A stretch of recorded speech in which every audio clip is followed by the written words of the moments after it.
Argentina England മത്സരങ്ങൾ നമ്മൾ അധികമെങ്ങും കണ്ടു കാണില്ല. അവർ തമ്മിൽ മത്സരിച്ചാൽ അതൊരു ചരിത്രം തന്നെയായി മാറിയിട്ടുണ്ട്. 1966 അന്ന് അർജന്റീന പട്ടാള ഭരണത്തിൻ്റെ കീഴിലുള്ള ദുരിതങ്ങൾ അനുഭവിക്കുന്ന ഒരു സാഹചര്യം കൂടിയായിരുന്നു.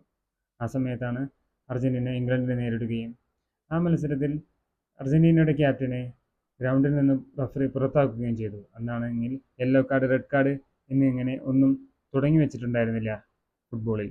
അതിനുശേഷമാണ് യെല്ലോ കാർഡിന് തുടക്കം കുറിച്ചതും. 1970 മെക്സിക്കോ വേൾഡ് കപ്പ് മുതലാണ് അത് കൊടുത്തു തുടങ്ങിയത്.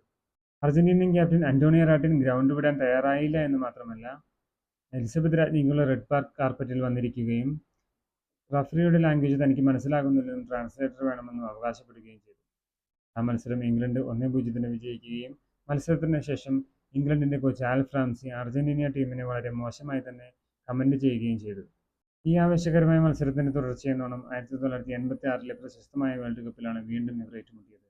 എന്നാൽ അതിനു മുമ്പ് 1982 അറ്റ്ലാന്റിക്കിലുള്ള ഫോക്ലൻഡ് ദ്വീപിനെ ചൊല്ലി ഇംഗ്ലണ്ടും അർജന്റീനയും അവകാശവാദം ഉന്നയിക്കുകയും അവർ തമ്മിൽ യുദ്ധം നടക്കുകയും ചെയ്തു.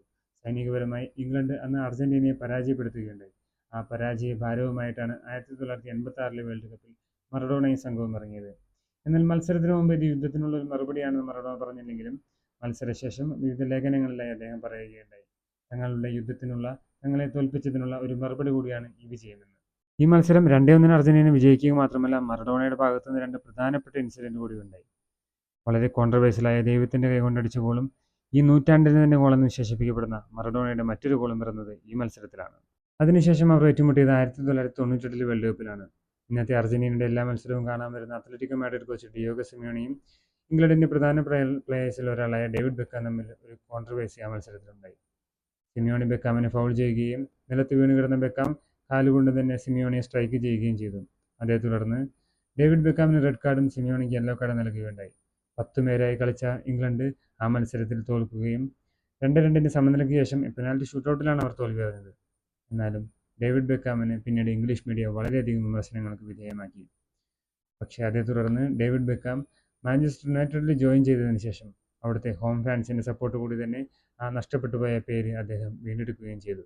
അതിനാൽ ഡേവിഡ് ബെക്കാമിന് എക്കാലത്തും മാഞ്ചസ്റ്റർ യുണൈറ്റഡുമായി വളരെയധികം അടുത്ത ബന്ധമാണുള്ളത്.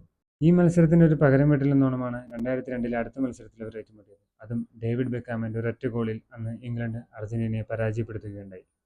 പിന്നീട് ഇപ്പോഴാണ് മറ്റൊരു പ്രധാന മത്സരത്തിൽ ഇംഗ്ലണ്ടും അർജന്റീനയും തമ്മിൽ ഏറ്റുമുട്ടുന്നത്.